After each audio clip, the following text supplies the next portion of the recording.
Unlock the power of your mind. This is Provocative Enlightenment with Eldon Taylor.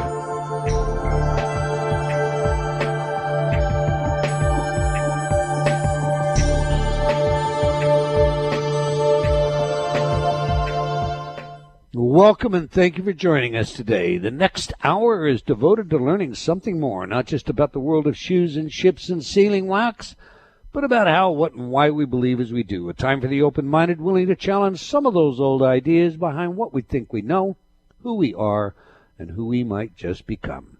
I'm Eldon Taylor, and this is Provocative Enlightenment. All right, our chat room is open, and my partner Ravinder awaits you there now. You can log on by going to provocativeenlightenment.com/chat. We do have a great chat room, so Ravinder, tell us all about it, please. Yes, we do have a great chat room, and it actually opens just a few minutes before we go on the air, so we all have a chance to meet and greet ahead of time before we start discussing the subject matter of the day. So do come in and join us. That's provocativeenlightenment.com/chat. All right, this week's Spotlight is really in answer to a question from one of our listeners. The query was put to me this way: why do you close all of your radio shows with "believing in yourself always matters"? I suppose the long and the short answer to that could be something as simple as, because it does always matter. Now that said, let me flesh this out some and unpack just how important what you believe can be to literally every aspect of your life, ranging from health and longevity to prosperity and relationships or wealth. The scientist philosopher William James once stated, "Belief creates the actual fact."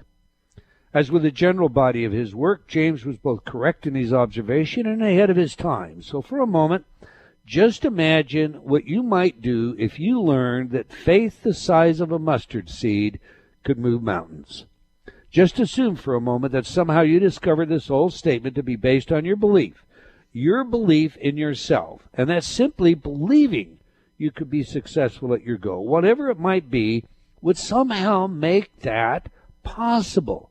What would you do if that were the case to cultivate the power of self-belief? What would you say if I told you that belief influences almost everything in your life, from your DNA to the operation of your endocrine and immune systems, from your emotional well-being to the stability of your moods and attitudes, from your relationships with others to your relationship with yourself, and more? Let me explore that question. In the process, share some facts with you. Thinking, or belief, directly influences the human body. The physical effects of placebos are just one piece of evidence for this claim. It's well known that placebos have healed such incurable health conditions as terminal cancer. In one case, orange-sized tumors that filled a man's upper body disappeared when he was given a so-called cure. In a matter of 3 days, this patient went from gasping for every breath to bouncing around his hospital room, teasing the nursing staff. There are many documented reports of miraculous recoveries at the hands of placebos or faith healers, for that matter. Our life beliefs are like a giant spider web. There's no such thing as a standalone belief. They are all intricately interlaced and wound into one another in ways that are amazing even to the professional analyst. Even our dissonant beliefs are connected at some level, despite the fact that they are mutually exclusive in nature. We may well believe, for instance, that prosperity will bring us happiness, and at the same time hold a deep-seated belief that the love of money is the root of evil. We need not look far in our society to find living proof of this precise example. Take, for instance, the number of individuals who seek to penalize the new millionaire by taking a large portion of success in taxes, and at the same time aspire to become millionaires themselves. I've led many seminars in which I've asked how many of you would like to make $1 million this year, and without exception, every hand in the house goes up. I've also asked many of these same people how they would like to pay 60, 70% or more of their income in taxes. And again, unanimously, they believe that to be unfair. Yet this is exactly what the same group of people finds fair when framing the question about raising taxes to balance our national budget and meet our social needs. Beliefs weave together in ways that often bind us. We are blind to them and bound by them. We have beliefs about what a singer should look like. So when Susan Boyle of Britain's Got Talent appeared in her disheveled best, the room filled with laughter and even a jeer or two. Judges looked at one another and rolled their eyes, and yet when the woman opened her mouth and began to sing, the most mellifluous sounds came forth. Stop and ask yourself, why is it we think a singer should look a certain way? What is this belief, and how does it betray us? Our life beliefs can dictate everything from our relative successes to the way in which we interact with the physical world. I remember the Sir Roger Bannister story. Bannister declared that he was going to break the unbreakable 4-minute mile. He was told by all the experts, including physiologists and scientists, that his goal was not only unreachable, but physically impossible. Indeed, there are stories of how the Greeks chased runners with wild animals in their attempts to run a mile in a faster time, all to no avail. Simply not possible. And yet on May 6, 1954, running on the university track of Iffley Field, before a meager crowd of 1,000, most of them students, by the end of the day, the 4-minute mile barrier had been smashed. The newly broken psychological barrier, because that's what it was, led to numerous runners breaking the same record in the next couple of years. Indeed, John Landy ran the mile 46 days later in Finland, setting a new record with a time of 3 minutes, 57.9 seconds. The bottom line is this. If you think you'll fail, you will. If you think you know it all, then you are incapable of learning. If you think that 40 or 50 is old, then when you reach that age, your belief will predispose your reality. When I think of this, I'm reminded of something a friend told me once. I believe he was in his late 30s at the time, doing some moonlighting as a disc jockey at parties. One evening, he prepared music for a school reunion, a 50th high school reunion. Without thinking much about those who would attend, he did his usual thing and found music from the era of their senior year. Everything was cute and ready to go. The attendees began to arrive, and then my friend realized that they were, for the most part, limping, hobbling, and otherwise dragging themselves along in slow motion as though everything about them hurt to move. The thought flashed through his head, how many hip or knee replacements are there out there? What kind of music do you play them? His music had all been planned for dancing. At this juncture, there was nothing else for him to do but proceed with his playlist. He told me this, Eldon, they limped in and danced out. The memory of our younger days is often enough to vitalize a hidden energy, and the next thing we know, we are feeling and acting younger in every way. Our beliefs, our thoughts about aging have been suspended in favor of our memories attached to the music. So when you think of your life beliefs, don't take them too lightly. They may well hold your future in more ways than one. Now, before closing, there's something else that I should add. Not long ago, I attended a continuing education course sponsored by the Institute of Brain Potential. And there were 2 takeaway points emphasized in concluding remarks by the presenter, Dr. Kateri McRae. These 2 points are worth repeating over and over again.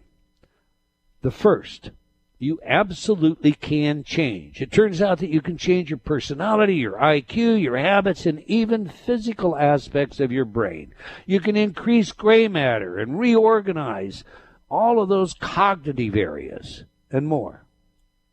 Second, and of utmost importance, you can only change what you believe you can change. Let me say that again. Neuroscience, not mumbo-jumbo lingo, but hard science based on actual observation, says that you can change only what you believe you can change. Remember that the next time you tell yourself something is impossible. To learn more about your beliefs, check out my book, Choices and Illusions. Your thoughts on this one, Ravinder?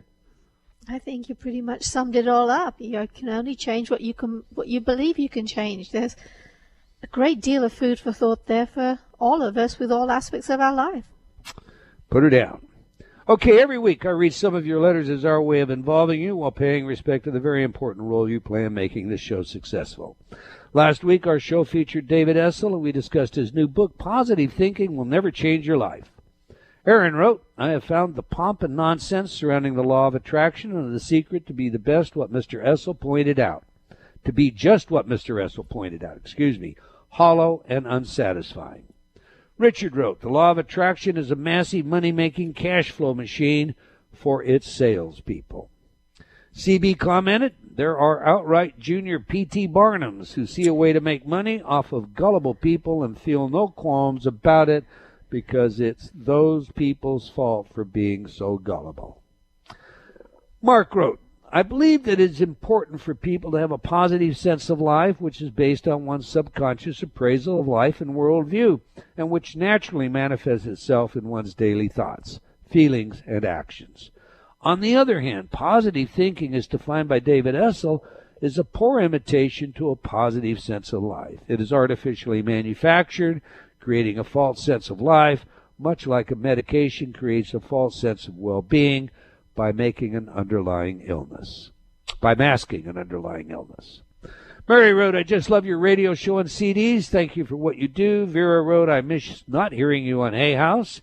It appears to me that many of the excellent presenters are no longer with him. There are only a couple of programs that I listen to presently.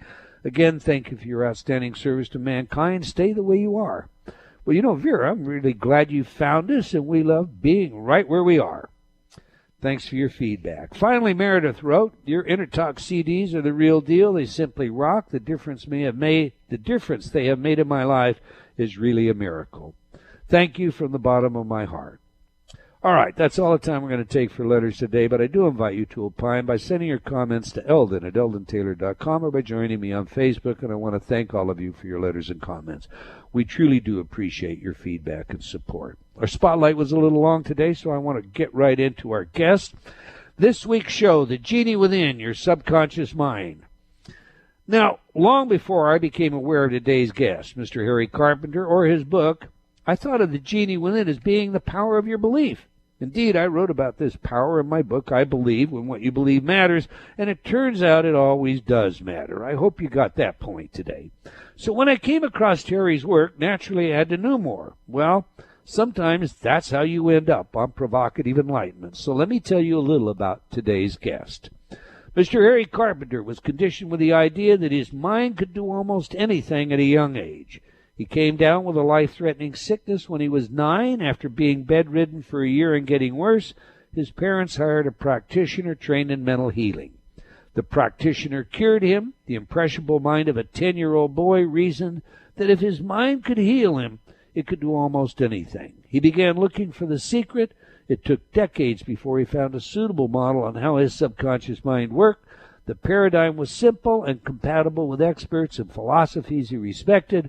Once he knew how his subconscious worked, it was easy putting it to use. Due to his success in using his subconscious mind, Harry was encouraged to teach what he had learned.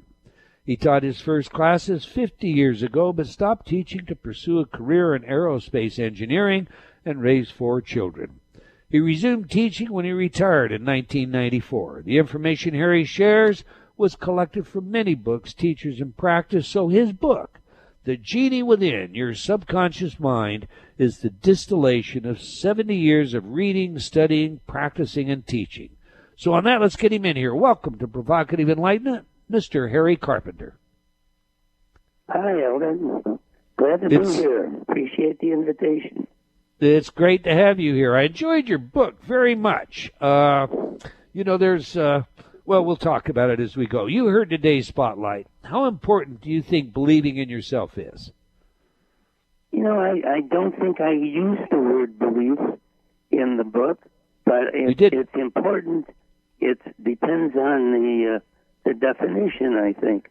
I was very interested in what you had to say, particularly, I don't know if you realize it, but several of those examples were in my book and demonstration of the power of the subconscious mind, particularly the one about Mr. Wright, who was cured of a terminal cancer for a few days, until he learned that it wasn't effective, and then he died. Right, I know that story. Another one that's important is multiple personality disorder, where a person changes personality and changes physical characteristics like IQ, eye color, has a wart in one personality and doesn't in another. So that is very demonstrative of the subconscious mind's power. Let's see if we can flesh out belief a little together, okay? Because, you know, I mean, you have read all of the books, and I think I've probably read all of the books going, you know, from Peele, The Power of Positive Thinking, to Murphy's, you know, The Power of Subconscious Mind, Go way back, okay? In fact, I think I've read the first a book called Self-Help by Smiles. It was published in the late 1800s, but we got a copy of it. I had to peruse that. So this is an area of my concern, my life study, and I tend to think that when you're dealing with the influence of a placebo, let's take the patient who you mentioned earlier, physician didn't believe he could make it through the weekend, but enrolled him into this pilot study looking at treatment for his disease, and by Monday morning this fellow was cured. He went home. He read in the paper, and I'm paraphrasing this real quickly. He read in the paper that the drug that was a part of this test was not a treatment at all. It was basically ineffective. He immediately remitted, returned to the physician. The physician suspected that it was a placebo effect, so he told him he had a stronger one. And the man responded to it, okay, well, now, eventually he discovered that no form of this drug could in any way, shape, or form save his life, and he died. To me, I interpret that as he believed the drug would be effective, and that's how I use the word belief. How would you see this going down, Mr. Carpenter? Well, I'm not sure in my definition, in my feeling, that belief is enough. What we're talking about falls into law of expectation. What the subconscious mind expects tends to come about, and that the placebo is the epitome of that law. And of course, all new drugs are tested against a placebo, which is a minimum of 33% effective. That is the placebo. People taking the placebo, 33% of the people taking the placebo get the same results as people taking or patients taking the actual drug. So that's expectation, and that may be similar to belief. You know, the subconscious mind is the most complex thing in the universe, and we know the least about it of any science, and we're just beginning to really learn about it because of non-invasive techniques have been only available in the last 30 years or so. So I think that when we have not a disagreement, but a different interpretation of different words, that we're saying the same thing but coming from different directions, kind of like two blind men describing an elephant. It's all the same thing. So I believe that just belief is not enough. I think you have to understand the laws of the subconscious mind and how it works, and just operating in the conscious mind is not enough. I think you have to be aware that the door to the subconscious mind is through an alternate state of mind. Okay, well, let's explore a little bit of what you've just discussed, okay? Let's talk about non-invasive technology to begin with. fMRI studies have demonstrated that some 90% of our decisions are made in the subconscious. Actually, they're made by the nucleus accumbens. Studies have shown that an MRI technician watching your brain make a decision in live time will know on average 6 seconds before you know what you will decide. Okay, so our subconscious mind is making the decisions, and our conscious mind is justifying why we make those decisions. So my question to you, sir, is where is free will if the majority of our decisions are coming from the unconscious? Well, I haven't studied the mind science, but I would tell you this, that I believe that will is a conscious mind activity, and the power is the subconscious mind. So we talk about willpower. If you can will yourself to move your arm up and down, you can will yourself to move across the room and come back again. But the power is in the subconscious mind.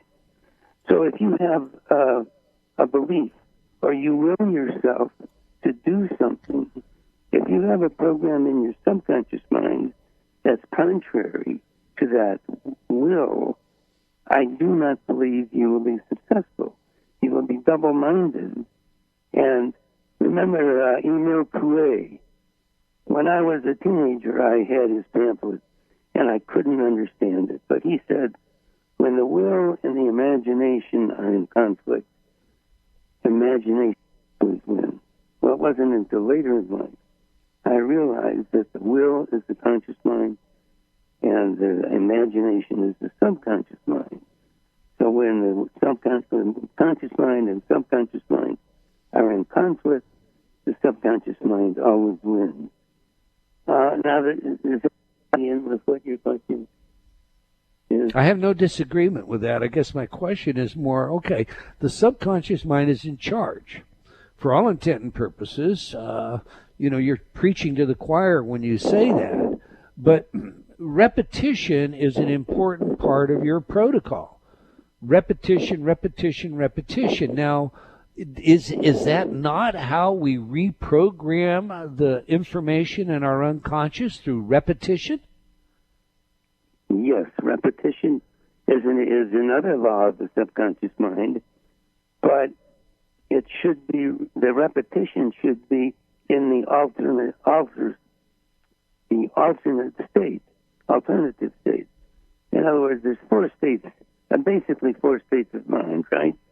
The awake state, the alpha state, which is the meditative state, when you're daydreaming, and then if you relax more, you drop into the theta state, which is a narrow band, and then if you fall into sleep, where your conscious mind is completely out of the question, out of the picture.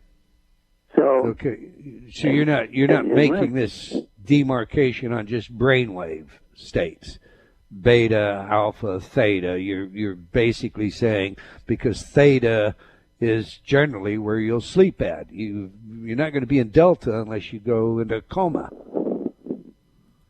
Well, you pass through theta. Delta is the sleep state, right? Very few people will actually be in delta to sleep. But okay, it's okay. If you're saying that those are the four brainwave states, that's what I'm trying to qualify, that those are the four states of consciousness, then I'm with you.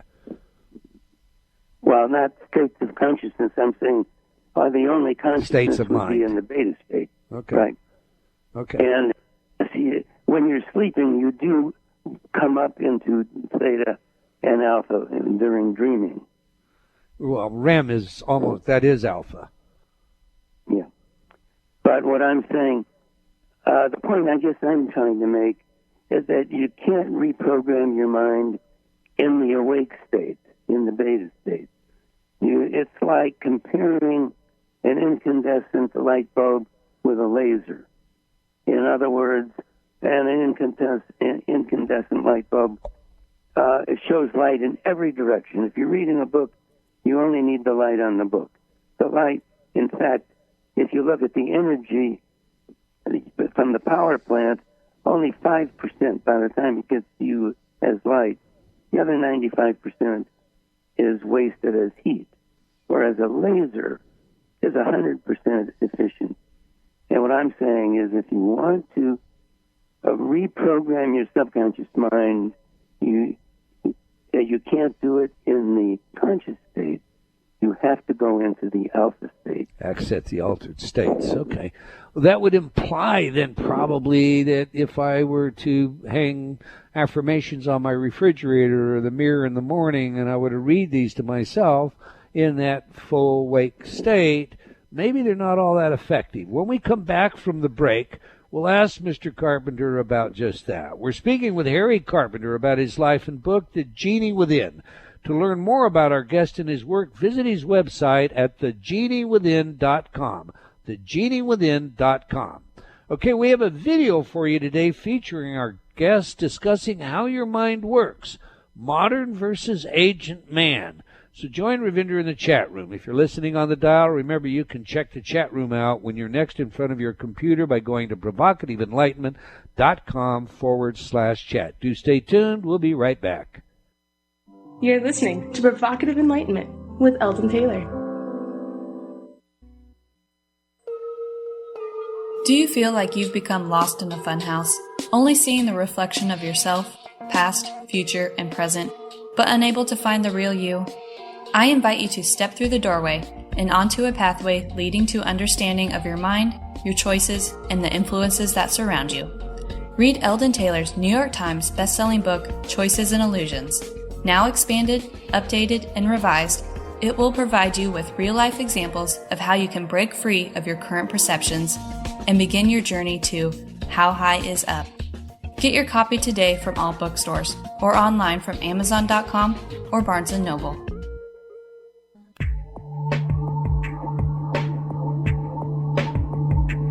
Unlock the power of your mind.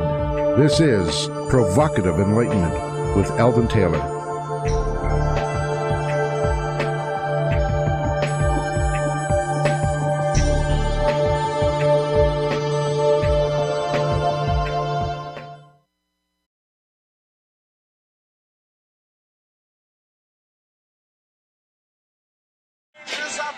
And welcome back. If you've just joined us, we're chatting with Mr. Harry Carpenter about his life and book, The Genie Within.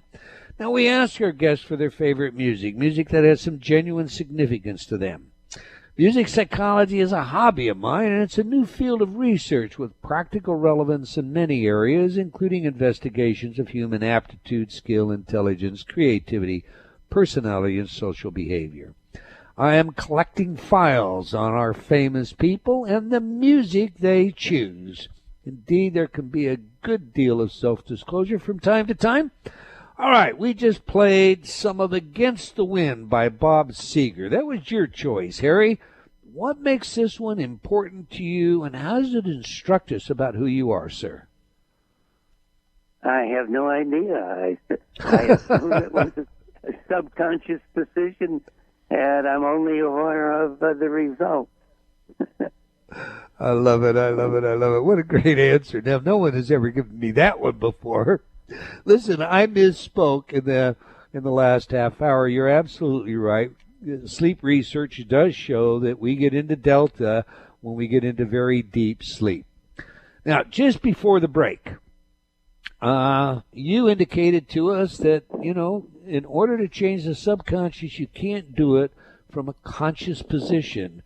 So I suggested that perhaps that would imply that utilizing affirmations might not work. What is your take there, sir?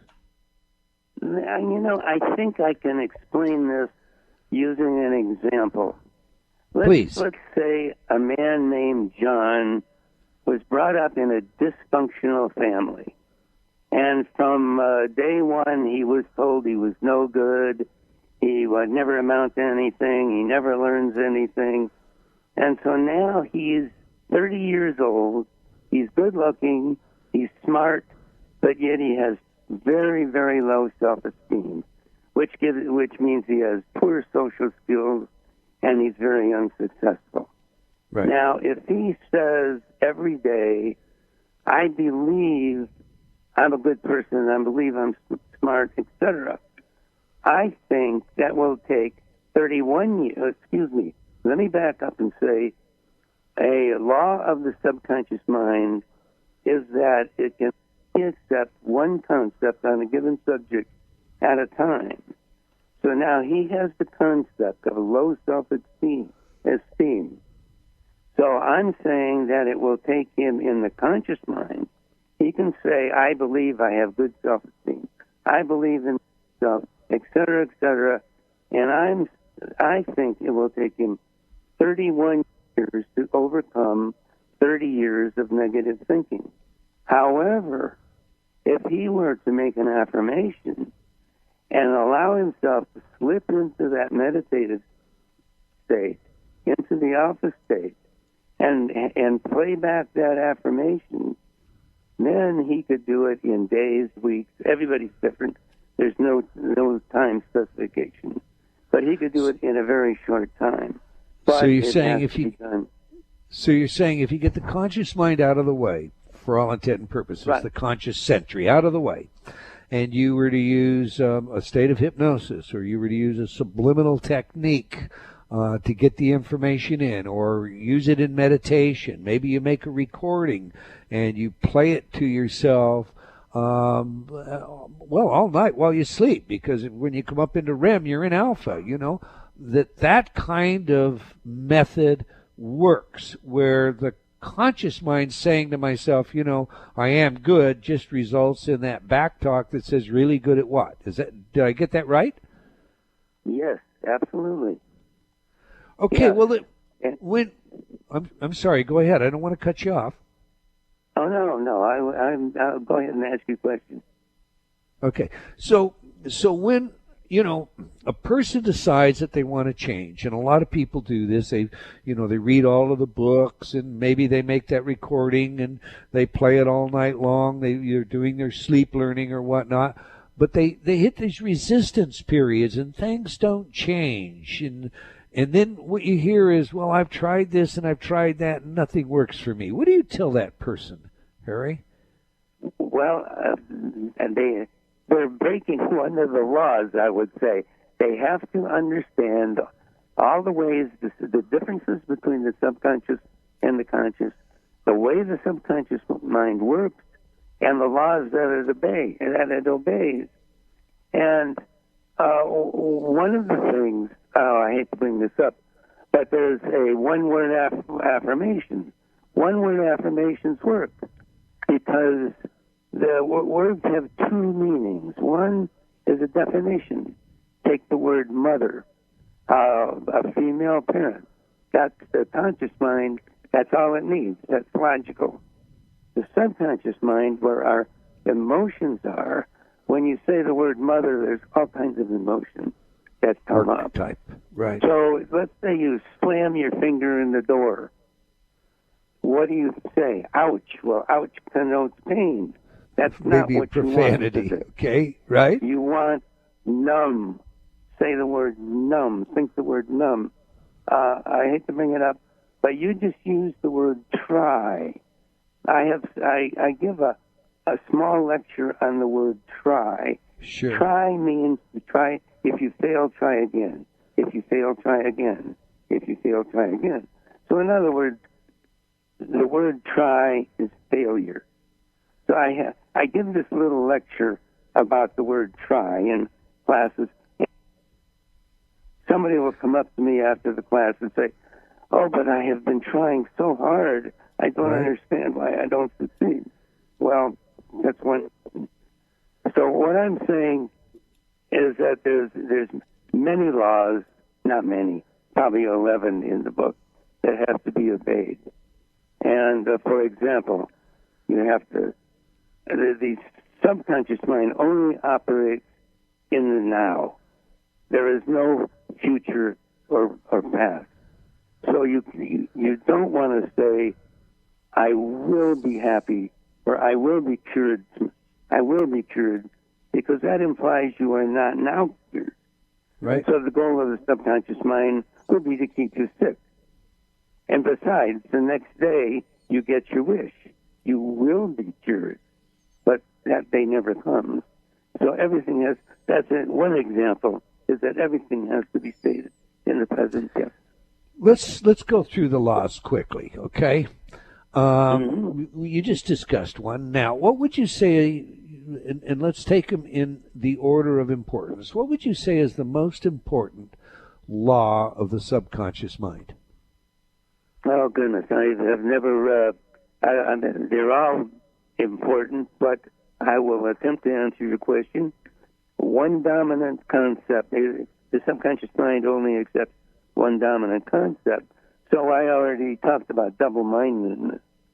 In order for to succeed, your subconscious and your conscious mind have to be on the same wavelength, have to have the same concept. And we've talked about the law of expectation. You've mentioned repetition. That's important. I've mentioned the present emotion.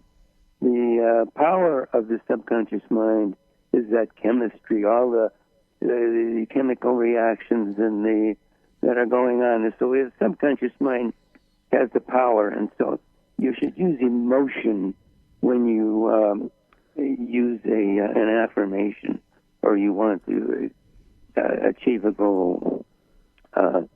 Another one that's very important is expression. Every thought or idea must be or will be expressed physically. For example, if I were to, particularly if you were to relax and just visualize, and I would cut a lemon and the juice would ooze out, your mouth would pucker up. So that thought, there is a physical reaction. Woody Allen had a interesting comment, something paraphrasing. He said, "I internalize everything. I can't express myself, so I grow a tumor instead." But so if you don't express something, but with action, with directed activity, that you'll repress it, and if you suppress it, something over and over again, like let's say you have a boss you can't stand. He's mean and he's anyway, but for some reason you can't change jobs, and so every day you go through this, not expressing your anger, and it's building up and up. That's repression or suppression. Repression. And sooner or later, that will be expressed physically. I don't know if you've run across the Dr. Seye, who coined the word physical stress. Chronic stress always is expressed in some way. And so you want to use some directed activity and get rid of that stress. Excuse me, go ahead. No, I didn't want to cut you off again, please. That covers the laws. Those are the laws that are in my book. Let's take them, deal with them a little bit, if we can. You mentioned emotion. And you mentioned mom, which is a great example. Lloyd Silverman did some work at New York State. I don't know if you're familiar with it or not, but he developed what he called a symbiotic message, and that's just simply Mommy and I are one. And he used this message, delivering it subliminally, to improve everything from ameliorating schizophrenic pathology to improving dart throwing ability. One of those kinds of things. When people look at that, just look at it as a linear sentence, Mommy and I are one, so what do you get out of my face? I'm not one with my mommy. What are you talking about? But when you think about it as an archetypal form of communication, it's like the protectiveness. It's when we were in the womb, it's that oneness where we're surrounded in peace. It's that how much work should we put in to writing affirmations that we will then access our conscious vis-a-vis these altered states? How much work should we put into understanding this more archetypal nature of communication so that we do pack it with the right emotion? Yeah, I'm not sure what your question is, but is it what kind of rules do we need in writing an affirmation? Well, yeah. I mean, we can just take that general, but more specifically, I could write an affirmation that has emotion. I could say, for example, I feel joy. Now that's got emotion in it. I can even say it to myself and record it with a lot of emotion. I feel joyous. Okay, or I can think, what is an archetype of joy? How would I say joy to my subconscious mind? How would it understand it? Like, mom is not really just a female parent. Mom is a whole lot more. And that's really what I'm asking. Oh, well, if I was writing a affirmation on joy, I would see myself as somebody as happy at a birthday party, getting a present, especially as a young kid, the joy I felt. But I would visualize myself. And, of course, before I did this, I would put myself in the alpha state. I would actually, that brings up another thing. I've read a little bit about acting, very little bit. But if you go on stage and you say, oh, I'm going to smile, I'm going to be happy, it won't go over. It just doesn't cut the... What you have to do is you have to visualize. You have to be at the moment you were happy, so it comes out true. And so that's what I would do. To get emotion into an affirmation, I would see myself being happy. I would see people around me sharing my joy, looking at me, and being glad that I'm happy, etc. Now, are we getting to the nub of the question? No, that's good. So when I'm creating my program or my affirmations, when I'm communicating this change to myself, what I want to do is feel, if I understand you correctly, what the change is. Yes, feel the emotion. Yeah, I would, and repetition, of course, putting emotion into your affirmation, using imagination, visualizing images, and then what I do is I tie it all to a trigger. In other words, I would write an affirmation that might take 5 or 10 minutes. And so after a few times, in fact, my health affirmation that I have on the CD, I think is 13 minutes. Mm-hmm. Well, that you get a little tired of listening 13 minutes over and over and over and over again. So what you do is when you're in the alpha state, you tie it to a trigger. And the trigger I use is the color green. So it's like Pavlov's law, remember? Of course you remember. Right, 144 reps, and we've conditioned you. That's right. Uh-huh. Yeah. So you condition yourself to the color green and health. So now, rather than listening to the affirmation for 13 minutes, you just drop down into alpha and visualize the color green, or whatever trigger you've conditioned yourself to. And then I would, in fact, I'm looking at it right now. I have a 8.5 by 11 inch piece of green paper I just tack on the wall. And so my conscious mind isn't even aware of it until we just brought it up. But my subconscious mind catches that every time I walk by. And it's reminded, it triggers that affirmation. That's very, very interesting. Now, up until now, you had me thinking Harry Carpenter believes in self-hypnosis as a preferred modality for bringing about change. Because entering the state the way you describe it is more akin to self-hypnosis than it is to, say, meditation. And most people think of meditation as, well, the reason I'm doing that is at 1 month, So I just kind of think of self-hypnosis. But now this classical conditioning, that's really novel. That's a piece of brilliance there, Mr. Carpenter. I do use the word hypnosis as an example in the very first pages of the book as in a stage hypnosis. Hypnosis. Can't think of the word. What they can do. But then I say, I don't like that word. It has a bad connotation to most people. And I have read from experts that nobody really knows what hypnosis is.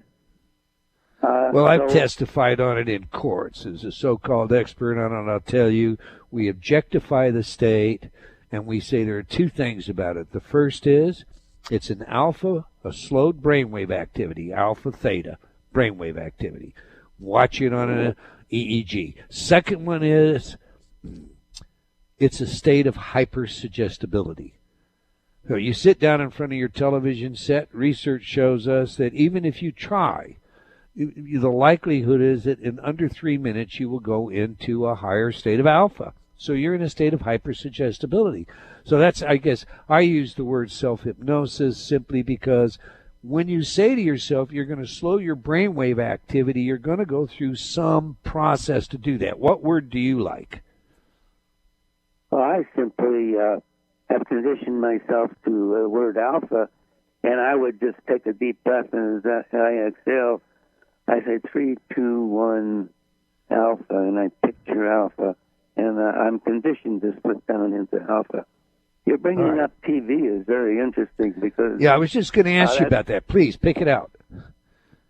Yes, that's the first... When we get into methods, that's the first thing I would teach in my class, because the ad people, which is a, multi-billion-dollar industry, there's only 6 ways you can convince somebody to do what you want them to do.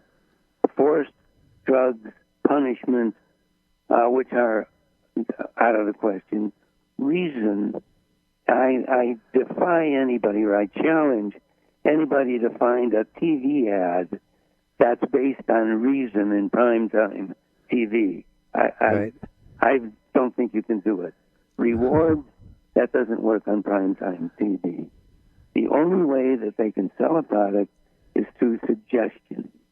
And as I've said, suggestion only works if you're in the alpha state. Let me just say a couple words about the alpha state. People think of hypnotism and they have a bad connotation. Everybody goes in and out of alpha all the time during the day. You're not aware of it. It's a natural state of mind, but it is an altered state of mind. It's not pure consciousness. So getting back to a TV ad. So now you have to sell a product by suggestion. Suggestions are only effective in the alternate state. And as you just said, when you watch TV, you drop down into the alpha state, where you're very suggestible to suggestion, and that's when they go to work. And they sell you sickness and everything else. Most importantly, the idea you're deficient, because if you're not deficient, you don't need their product. And there we go. Harry Carpenter, I have really enjoyed talking to you. I want our audience to know how they can reach out to you, where they can get your book, learn more details about you. Please share that with us in the next 30 seconds or so. Okay. Well, my book, The Genie Within, Your Subconscious Mind, How It Works and How to Use It, is available on Amazon in 3 formats, the paperback, ebook, and audible. They can get it on my website. I have the 3 CDs, which include all the exercises from the book, the conditioning exercises, and 1 strictly on health, and the other is the metronome, which is a very useful tool. We didn't have time to explain. I do have a couple other books, one on essays I've written, which is, I think, an ebook for 99 cents, very affordable. And then I've written about how to apply these principles to athletics, in particular tennis and pickleball. But if you're a sport out of time, Harry. Be sure to check out the website, the book again, The Genie Within Your Subconscious Mind. I want to thank you, sir, for your willingness to share with us today. We've come to the end of another episode of Provocative Enlightenment. I want to thank all of you for joining us today. I hope you enjoyed our show and will join us again next week, same time and same place. And do tell your friends. Let's have them join us as well. Okay, until next time, wherever you are in the world, remember, believing in yourself always matters.